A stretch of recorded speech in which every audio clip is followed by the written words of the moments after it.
Banco Central volta a subir juros após mais de 2 anos e Selic vai a 10,75%. E você vai ver ainda. Com pior seca em 94 anos, governo decide hoje a volta do horário de verão.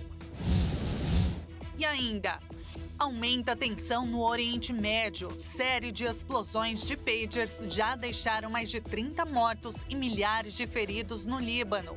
Essas e outras notícias você confere a partir de agora. Olá, bom dia para você. Seja muito bem-vindo ao Redação Hit, edição manhã. Agora são 11 horas e 35 minutos. Nós chegamos ao vivo, sempre com as principais notícias desta quinta-feira, 19 de setembro.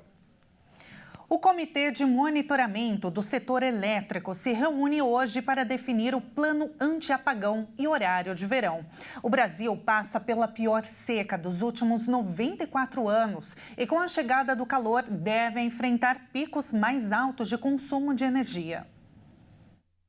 Na reunião extraordinária, o comitê deve apresentar um plano de contingência para evitar apagões e garantir a segurança no fornecimento de energia elétrica no país até 2026. O governo tem demonstrado preocupação com o assunto porque o Brasil passa por uma importante estiagem que pode piorar com o verão e o maior gasto de energia. Isso impacta diretamente na produção das hidrelétricas. Os rios, que abastecem os reservatórios das usinas, estão com volume abaixo da média histórica. A consequência é o acionamento de usinas térmicas, que são mais caras e poluem mais.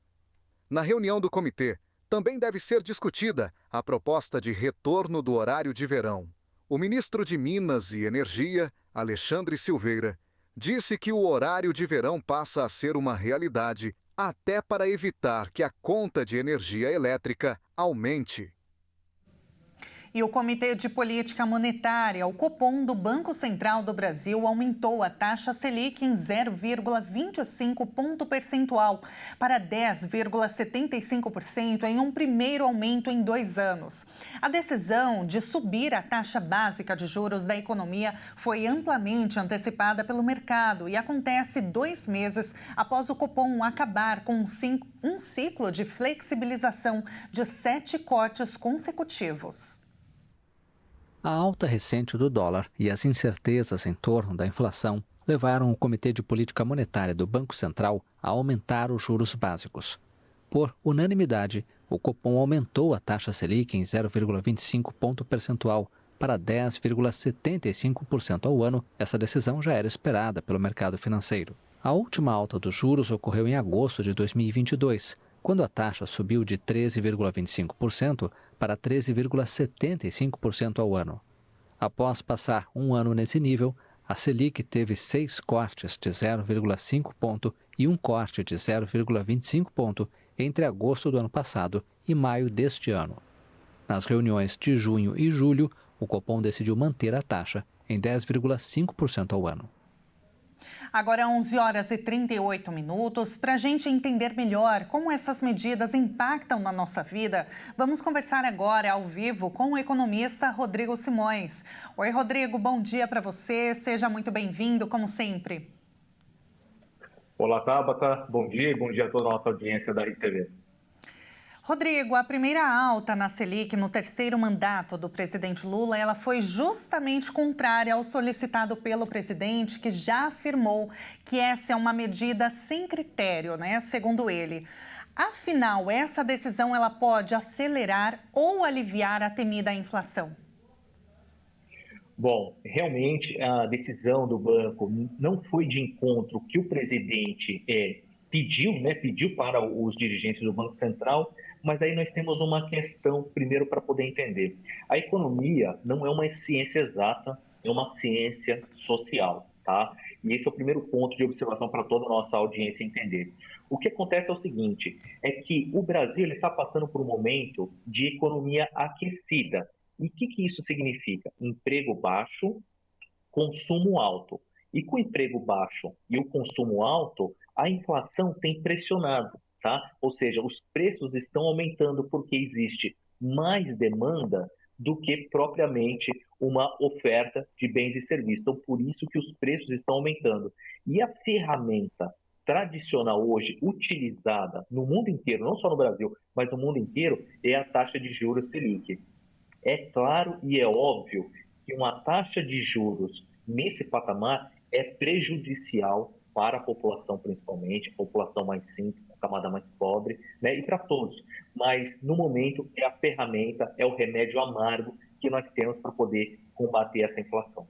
Pois é, difícil, né, falar de aumento da taxa de juros, porque como você disse, né, as famílias com renda mais baixa, de fato, são as que mais sofrem, né, com esses aumentos, esse remédio amargo, né, para a economia, como você disse. De fato, isso vai diminuir o poder de compra? Sim, aí nós temos dois fatores, Tabata.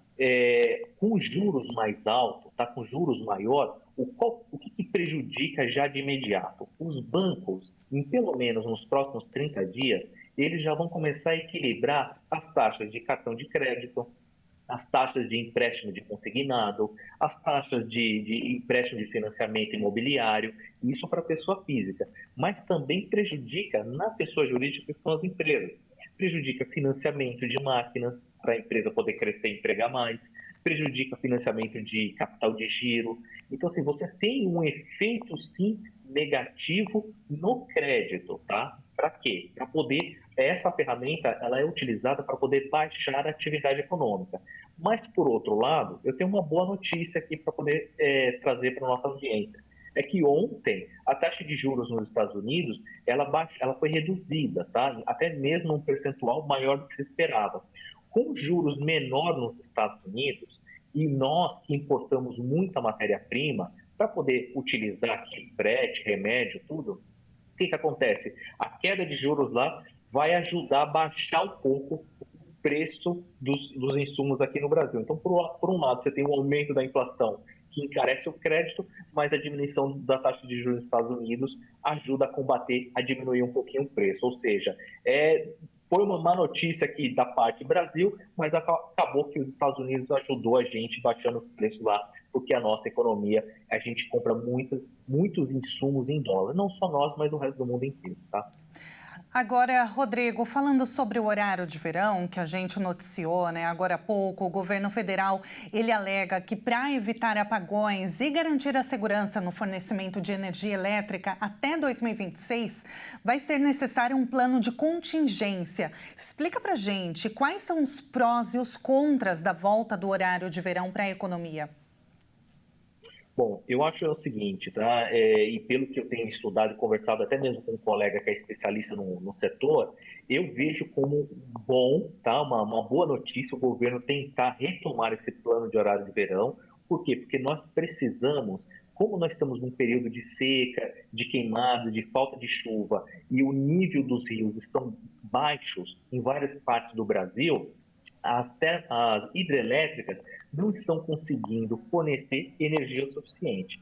Então, com a retomada do horário de verão, significa que aquele período da tarde para a noite ele fica um pouquinho mais longo, a gente diminui a luz artificial e acaba utilizando melhor a energia, né? A luz do sol, a luz do dia, isso acaba sendo bom.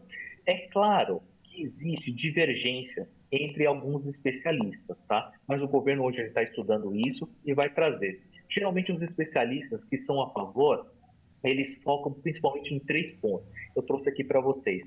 O primeiro, economia de energia, quando você tem um horário de verão, o dia fica um pouquinho mais longo, porque você começa a atividade mais cedo, tá? E aí quando é 6 horas, quase 7 horas ali da noite, o dia ainda está claro, então você tem uma certa redução de energia ali. Você tem mais vendas no comércio, tá? É o que se justifica as confederações dos comércios. E também a questão de segurança. Por quê? Porque os problemas de segurança acontecem mais ao anoitecer. Essas são as 3 principais justificativas de quem é a favor do retorno do plano de horário de verão. Agora tem também as pessoas, os especialistas que são contra, né? Eles também elencam ali entre 3 e 4, 5 justificativas, mas eu trouxe as 3 principais. A primeira é a dificuldade, tá? Da adaptação biológica do ser humano, tá? Porque tem pessoas que sentem mais essa diferença, essa hora a mais de acordar mais cedo, acordar mais tarde, o dia fica mais longo. Então, isso com base em alguns periódicos de medicina, tá? Que fala que isso influencia no biológico do ser humano. O segundo ponto vem da agropecuária, tá? O efeito negativo sobre o gado, tá? Porque o gado ele precisa ter um período de alimentação muito regrado. E qualquer desvio de uma hora e meia na alimentação influencia diretamente na produtividade, seja desenvolvimento de carne, tá? Do corpo do gado, ou até mesmo na produção do leite. E, por fim, o terceiro ponto que os especialistas são a favor, eles questionam, é que quando você implanta uma mudança de horário de verão, o Brasil ele já tem praticamente quase 4 fusos horários. Então, assim, você acaba mexendo demais no relógio dos fusos horários do nosso país. Seja da parte mais norte até essa parte aqui mais sul do Brasil. Então, é difícil, mas a gente também tem que pensar no que vai ser bom para o bolso da população. Com certeza. Uma hora que não tem chuva, né? Uma hora que não tem chuva e outra hora que a energia já está cara, então eu vejo como válido, sim, essa atitude do governo.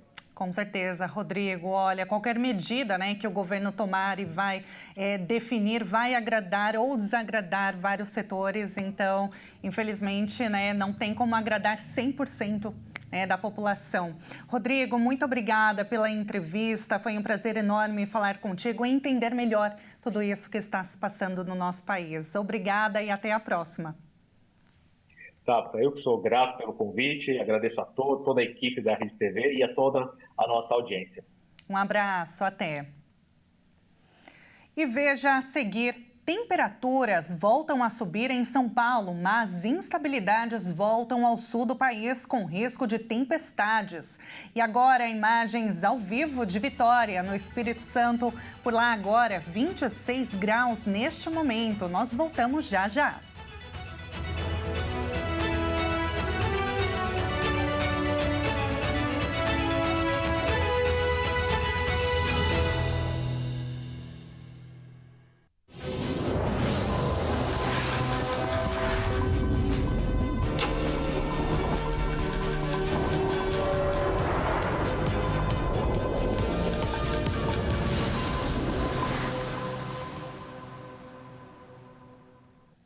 Nós estamos de volta com as principais notícias, agora 11 horas e 50 minutos pelo horário de Brasília.